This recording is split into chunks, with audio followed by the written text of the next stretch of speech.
Now at 11, Governor Cuomo's fall from grace. The best way I can help now is if I step aside. After months of accusations. I thought he's trying to sleep with me. And that's when he put his hand up my blouse. And calls to leave office. I think he should resign. I continue to believe the governor should resign. The state watched as the three-term leader went from defiant. I am a fighter, and my instinct is to fight. To defeated. I deeply, deeply apologize. Good evening. I'm Maurice Dubois. And I'm Christine Johnson. We begin with this pivotal day in New York politics as three-term Governor Andrew Cuomo calls it quits. It was exactly 1 week ago that the damning sexual harassment report from the Attorney General's office was released, leading to today's announcement. And 2 weeks from today, he will officially leave office, the spotlight turning to Kathy Hochul, who will make history as the first female governor of New York State. We have team coverage on that transition and today's announcement. We begin with CBS 2 political reporter Marcia Kramer. She has been covering Mr. Cuomo since he first took office. Marcia. Well, there are probably a lot of reasons why Andrew Cuomo called it quits, but it may have been his relationship with his three daughters that made him decide to vacate the office he has held so dear. I have sat on the couch with them, hearing the ugly accusations for weeks. I have seen the look in their eyes and the expression on their faces, and it hurt. There are few things more important to Andrew Cuomo than his three daughters. It may have been the pain he put them through that was the deciding factor in his decision to resign. The best way I can help now is if I step aside. After calling it quits from his New York office, the governor boarded a helicopter to go back to Albany, where he will spend the last 14 days of his term. With him were several top aides, including Melissa DeRosa's secretary to the governor, who handed in her resignation Sunday after pleading with the governor to do the same.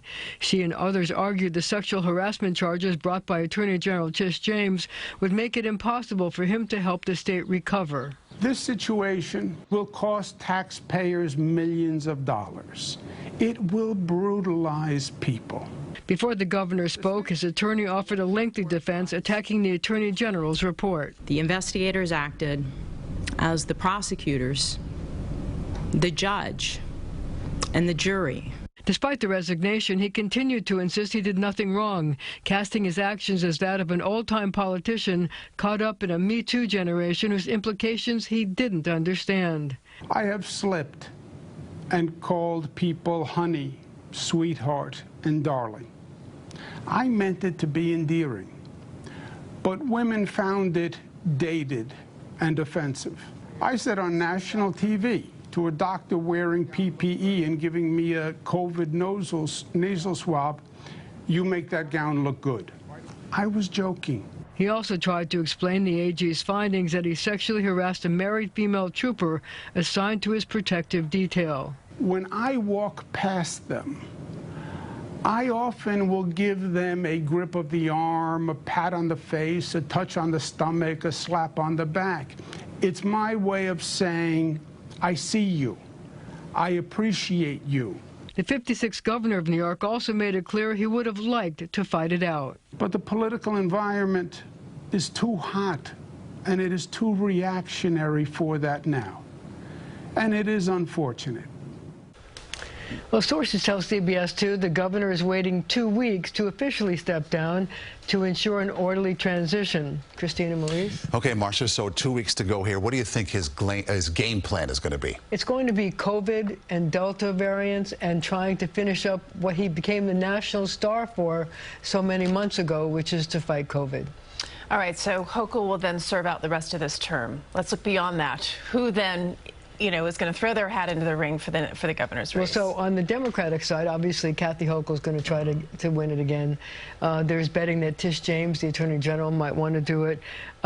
Mayor de Blasio has said he would like to do it. And Tom Suozzi, the Long Island congressman who, by the way, has run for governor before. Now, on the Republican side, there's Congressman Lee Zeldin, there's Rob Astorino and Mark Molinaro, who both ran against Cuomo and failed, and also Andrew Giuliani of the Giuliani family. Yep, 10 months until primary day, Marcia. So I know. Who's counting? You're counting, I'm counting. It's closer than we think. Of course. And we'll see you tomorrow at 2 when Kathy Hochul will make her first public remarks. We'll all be here. All right, Marcia, thank you. Thank you.